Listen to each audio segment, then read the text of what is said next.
Halo teman-teman, welcome to my YouTube channel. Bertemu lagi dengan saya Lia Maharani.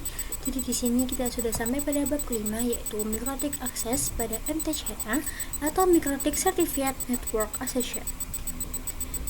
Nah, pada bab kali ini kita akan membahas beberapa materi, diantaranya ada metode akses router OS, ada akses router port menggunakan Winbox, menu hostname IP address pada Winbox, pengenalan tampilan Mikrotik pada Winbox, akses router virtual Pinet Lab dengan Winbox, dan lain sebagainya. Kita masuk pada materi pertama, yaitu metode akses router OS. Nah, jadi kita akan bahas mengenai metode beberapa akses pada Mikrotik router OS. Jadi Mikrotik itu bisa diakses melalui mana saja nih. Ibaratnya kayak akses Mikrotik pada first time ada perangkat yang menjalankan router OS tersebut, yang bisa kita sebut dengan router port. Jadi nanti ketika Mikrotik sudah terpasang pada PC kita, nantinya akan ada beberapa aplikasi yang dijadikan sebagai jembatan untuk mengakses Mikrotik tersebut. Di antaranya ada keyboard, serial console, remote server atau telnet SSH, ada Winbox, FTP, dan API. Nah, di sini terdapat Winbox. Jadi Winbox itu sendiri itu aplikasi yang dijadikan sebagai jembatan untuk membuka Mikrotik. Nantinya pertama kali koneksinya kita bisa menggunakan MAC address terlebih dahulu, tapi nantinya kita bisa menggunakan IP address juga, teman-teman. Nah, selain Winbox juga di sini ada FTP dan API. API ini merupakan aplikasi program interface, biasanya digunakan untuk interface programming, teman-teman. Di sini juga ada QuickSet dan WebFile yang berbasis HTTP, di mana WebFile ini bisa diakses melalui web browser yang berbasis HTTP juga. Ada juga Mikrotik Pickup, yaitu yang Mikrotik Pickup ini digunakan untuk mengecek bandwidth pada Mikrotiknya secara real time. Nah, jika teman-teman tidak mempunyai perangkat yang secara realnya, tidak usah khawatir, nantinya kita akan menggunakan ini, teman-teman. Kita akan menggunakan Lab Pinet pada pembelajaran kali ini. Nanti seakan-akan kita itu bisa mengakses real secara device-nya. Kemudian kita masuk pada materi kedua, yaitu akses router board with Winbox. Jadi kita akan mengkoneksikan router board kita atau Mikrotik kita, ini PC atau laptop kita, menggunakan kabelan yang dimana ujungnya ada RJ45. Kalian bisa langsung posisikan saja pada router board yang terletak pada Ethernet 2 ya, teman-teman. Nah, kemudian kita akan terkonek menggunakan MAC address, karena ketika pertama kali kita akan terkonek menggunakan MAC address terlebih dahulu, baru setelah itu kita bisa menggunakan IP address. Di sini kalian bisa buka Winbox yang terlebih dahulu ya, teman-teman. Nah, dipastikan perangkat kalian, Mikrotik kalian itu sudah terkoneksi. Nah, kita di sini terkoneksinya menggunakan MAC address. Di sini kita bisa connect saja. Nah, di sini pada pertama kali kita buka, di sini ada tulisan change password now. Kita bisa select saja, teman-teman. Nah, kita sudah berada pada halaman pertamanya Winbox. Nah, jika kalian tidak terkoneksi, kalian bisa cek pada firewall-nya teman-teman terlebih dahulu, dipastikan sudah turn off atau firewall kalian sudah mati. Nah, kita masuk pada materi ketiga, yaitu mengenai menu hostname dan IP address pada Winbox. Jadi nantinya kita akan berkenalan dengan hostname pada Winbox ya, teman-teman. Nah, kita akan memberi alamat atau nama pada Mikrotik kita. Defaultnya itu nama dari Mikrotik. Di sini ada Mikrotik kita. Nah, kalian bisa ubah sesuai yang kalian mau. Yaitu caranya kita bisa buka sistem. Kemudian di sini ada identity, mana ini? Di sini misalkan kita akan ganti menggunakan RB min Lia. Kemudian kalian bisa apply, kalian bisa oke saja. Nah, di sini otomatis dia ganti menjadi RB Lia. Nah, kita juga bisa menambahkan IP address pada Winbox-nya, yaitu dengan cara kalian bisa klik IP, kemudian kalian pilih addresses. Nah, di sini terdapat IP yang saya punya, atau IP saya sendiri. Dan di sini cara menambahkannya, kalian bisa klik tanda plus di sini. Nah, di sini kalian bisa tambahkan IP yang kalian mau. Interface-nya terserah kalian mau taruh di interface 1, 2, 3, atau 4.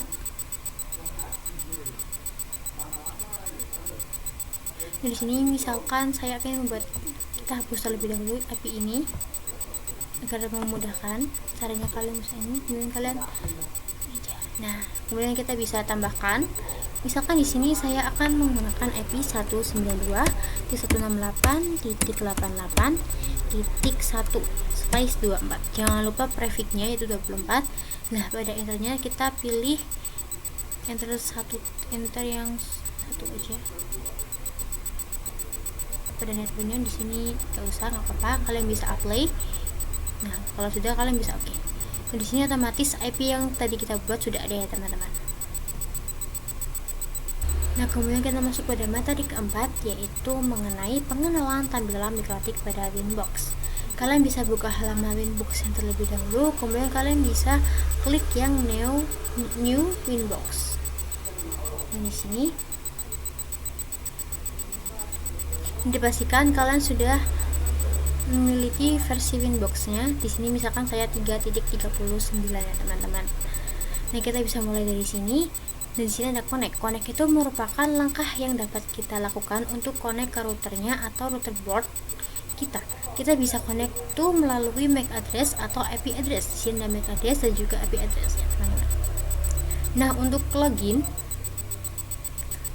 ini merupakan user yang kita gunakan untuk akses Mikrotiknya. Dan di sini user yang kita gunakan yaitu admin. Admin ini default dari Mikrotiknya teman-teman. Kalau password emang kita kosongkan saja. Nah, di sini ada identity, merupakan informasi mengenai hostname. Sebelumnya hostname-nya yaitu Mikrotik, kita sudah ubah menjadi RB-LIA. Kemudian di sini ada version. Version ini merupakan versi image dari Mikrotiknya sendiri. Misalkan di sini versinya itu 6.49.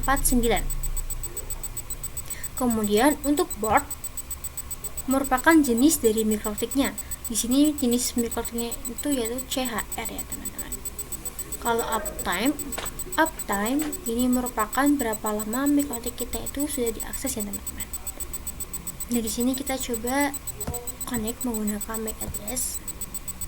Kita bisa connect.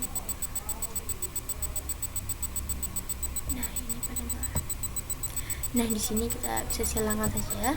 Nah, di sini pada paling pojok sendiri ada admin. Admin ini merupakan user untuk loginnya. Di sini usernya masih admin, teman-teman. Di sini ada add. Add ini merupakan loginnya kita menggunakan MAC address atau IP address. Di sini saya loginnya menggunakan MAC address ya, teman-teman. Nah, RB-LIA ini merupakan hostname Mikrotik kita sendiri. Kalau Winbox 64 bit merupakan aplikasi dari Winbox itu sendiri. Di sini ada versi yang saya sebutkan yaitu versi 6.49. CHR ini merupakan jenis dari Mikrotiknya itu sendiri. Kemudian selain ini juga ada session. Session ini memperlihatkan menu apa saja yang ditampilkan. Sedangkan di setting di sini terdapat zoom in dan zoom out. Pada menu dashboard di sini ada save mode dan undo. Ini undo kiri dan undo kanan. Nah, pada menu dashboard ini kita bisa menambahkan time atau yang lainnya. Misalkan di sini kita menambahkan add time. Di sini akan muncul time atau waktunya, teman-teman. Kemudian kita akan menambahkan date atau tanggal. Di sini tanggalnya sudah muncul. Kemudian kita bisa add CPU. Kemudian bisa kita tambahkan memori juga. Ini kita bisa juga tambahkan uptime. Nah, uptime ini merupakan berapa lama Mikrotik kita diakses. Jadi bukan tinggal diakses selama 1 jam ya teman-teman. Nah, selain itu di sini juga ada quick set. Quick set ini merupakan konfigurasi cepat berisi beberapa menu utama sebagai tampilan saja. Sedangkan Capsman berfungsi untuk controller. Jadi misal kita ada 100 access point, yaitu bagaimana cara mengontrolnya agar berada pada satu Mikrotik saja. Sedangkan interface memperlihatkan beberapa interface yang digunakan pada router Mikrotik kita. Sedangkan wireless ini berfungsi untuk konfigurasi wireless. Bridge digunakan untuk menggabungkan beberapa port menjadi satu network. Sedangkan ini ada mesh. Mesh sendiri digunakan untuk konfigurasi Hello Plus pada wireless mesh. Sedangkan menu IP, menu IP ini bisa melakukan beberapa konfigurasi seperti ARP, consulting address, ada DNS, ada DNS server, ada DNS client, ada firewall, banyak dan lain sebagainya, SSH dan lain sebagainya. Sedangkan routing di sini ada BFD, ada BGP, ada filters MMA, RIP dan lain sebagainya. Di sistem ini merupakan suatu fitur yang sering kita gunakan, seperti ada shutdown, ada identity, ada console, ada password, ada port, ada reboot dan lain sebagainya. Nah, kalau log ini berisi informasi terkait pada mikrotik kita. Ke files ini berisi data backup konfigurasi yang kita lakukan pada mikrotik kita. Sedangkan radius sendiri itu berada pada klien ya teman-teman. Sedangkan tools ini bisa kita gunakan untuk bandwidth, text dan lain-lain. Ini bandwidth ada email, ada Episcan, Make server dan lain sebagainya. Terminal ini digunakan untuk konfigurasi dengan menggunakan perintah. Sedangkan make support ref ini ketika kita membuat file yang bisa dikirim ke mikrotik.com untuk mengecek troubleshooting yang tidak berjalan dengan mulus. Winbox ini untuk sedangkan Winbox ini untuk membuka tampilan Winbox baru ya teman-teman. Sedangkan exit, kalian tahu sendiri exit itu keluar. Nah, di sini kita masuk pada materi selanjutnya, yaitu Access Router Virtual Pinet Lab dengan Winbox. Di sini kalian bisa buka Pinet Lab terlebih dahulu. Nah, di sini kita bisa klik kanan. Di sini terdapat Node, kita bisa klik saja. Di sini kalian pilih yang Mikrotik Router OS. Nah, di sini pada image-nya yaitu dengan Mikrotik versi 6.48. Di ikonnya kita pakai yang Mikrotik ini saja. Kemudian pada menu ini Camo option kita bisa Ctrl A. Nah, kita hapus saja. Kita bisa save. Nah, kita akan menghubungkan seolah terkoneksi pada ISP. Kita bisa klik kanan, kemudian kalian pilih yang network. Nah, di sini kalian ganti name atau profitnya menggunakan ISP. Nah, pada tipenya ini kita ganti dengan manajemen cloud. Di sini ada cloud 1, cloud 2 dan cloud 3 sampai cloud 6. Kita pilih manajemen cloud saja. Nah, kita bisa save.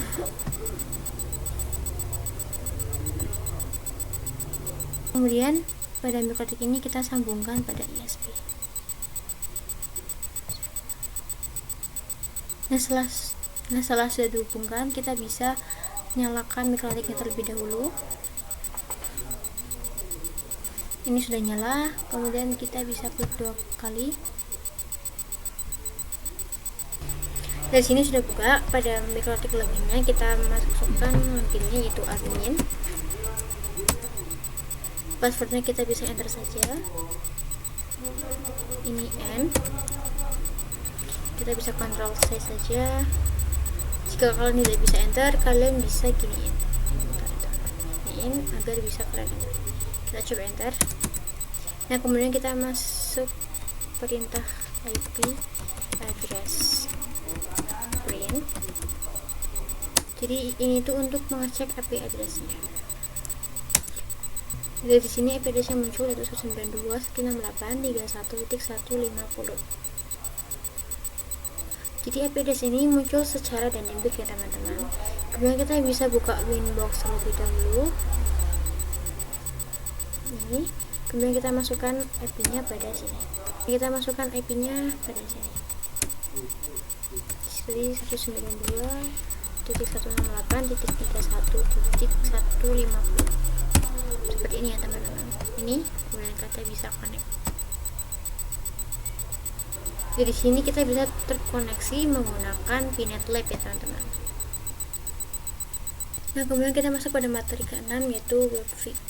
Jadi WebKit itu diperkenalkan sejak router OS versi 5.0 dengan fungsi yang sama dengan Winbox, yaitu bisa support IPv4 dan IPv6, support HTTP dan HTTPS juga sebagai alternatif Winbox untuk mengakses satu port via WebKit bisa dengan mengetikkan IP router pada browsernya. Jadi WebKit itu sebagai alternatif Winbox, atau jika kalian tidak bisa menggunakan Winbox, kalian bisa menggunakan WebKit ini. Tampilannya sama seperti Winbox dan fungsinya juga sama seperti Winbox. Kita masuk pada materi ketujuh, yaitu QuickSet. QuickSet ini merupakan konfigurasi cepat. Settingan dasar router dalam satu tampilan dapat diakses melalui Winbox atau WebKit. QuickSet ini merupakan menu yang digunakan untuk melakukan konfigurasi router lebih cepat. Ada juga settingan dasar router dapat diakses melalui Winbox dan juga WebKit. Nah, QuickSet juga bisa digunakan untuk mikrotik yang support wireless. Jadi menu QuickSet terdapat pada router yang memiliki wireless baik yang mempunyai lisensi 3 maupun 4. Nah, di sini menu QuickSet ada di sini. Jadi QuickSet ini konfigurasi cepat, di mana di sini ada router dan juga bridge. Di sini juga ada IP address, ada net mask, ada gateway-nya juga. Di sini ada MAC address dan lain sebagainya. Kalau kalian ini konfigurasi cepat, kalian bisa menggunakan QuickSet ini teman-teman. Tapi ini tuh di wireless yang lisensinya itu 3 atau 4 lah. Kemudian kita masuk pada materi ke-8, yaitu remote telnet dan SSH. Jadi akses router via text atau CLI dapat dilakukan melalui SSH, telnet, konsol, terminal atau Winbox, dan terminal WebKit. Nah, digunakan juga untuk merunning script atau ketika akan mengakses router dengan keterbatasan bandwidth. Untuk mengakses router via remote SSH telnet, maka bisa menggunakan aplikasi remote lain seperti PuTTY, WinSCP, dan lain sebagainya. Nah, untuk perbedaan antara keduanya, kalau telnet itu dia kurang secure atau kurang aman teman-teman. Sedangkan SSH itu dia tuh secure atau bisa dibilang aman. Nah, kita akan coba telnet terlebih dahulu. Sebelumnya kita sudah mendapatkan IP dari VNet Lab-nya, yaitu 192.168.1.151. Dari sini kita bisa buka pada command prompt. Ini.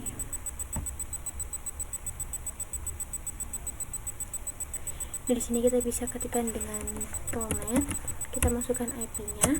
IP-nya 192.168.31.151. Nah, port default dari telnet itu 23 teman-teman. Nah, kita bisa cek port defaultnya dengan IP. Kita masuk IP user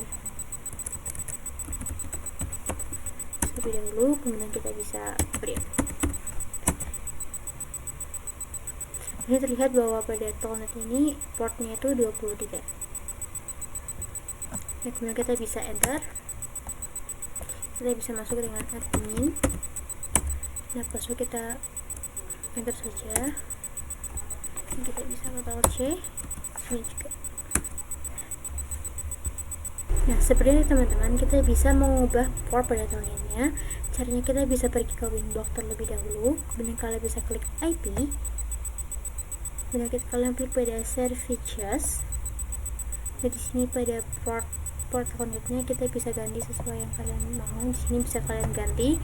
Nah, di sini kayak 24, 25 itu bisa.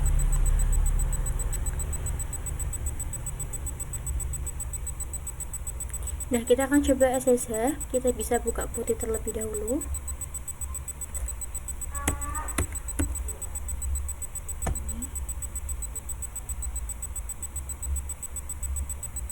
Di sini kita masukkan IP-nya itu 192.168.31.151.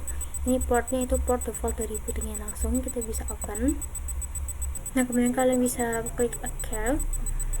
Di sini kita bisa loginnya menggunakan admin. Kita bisa Ctrl+C saja. Dan di sini kita bisa masuk pada PuTTY menggunakan SSH ya teman-teman. Kemudian kita masuk pada materi ke-9, yaitu konsep serial console. Jadi metode ini mengakses mikrotik tanpa IP address maupun MAC address dengan cara meremote port serial konsol yang ada pada router kita. Nah, selain itu kita bisa melakukan troubleshooting apabila router kita tidak bisa diremote melalui Winbox, VNet ataupun SSH. Perlu diketahui bahwa metode ini tidak bisa dilakukan secara GUI, hanya CLI saja. Tidak semua router bisa diakses melalui metode serial konsol. Hanya beberapa router yang memiliki port serial konsol yang dapat diakses.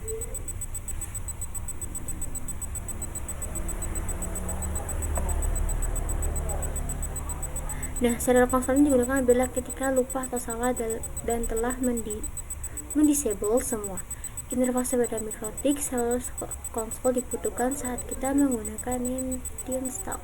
Remote Visa serial konsol membutuhkan kabel DB9 atau convert USB ke DB9. Nah, menggunakan program hyperterminal, bandwidth 115.200, database 8, parity 0, speed 1 dan flow control 0. Nah, di sini speednya itu 115.200 sudah default dari mikrotiknya. Nah, di sini speednya itu sudah diketahui bahwa 115.200 sudah default dari mikrotiknya. Ada COM1 yang disesuaikan, kemudian tipenya serial. Nah, kita mengaksesnya itu melalui remote client seperti putih. Nantinya kabelnya dihubungkan atau dicolok pada port serial konsol yang ada pada routernya, teman-teman.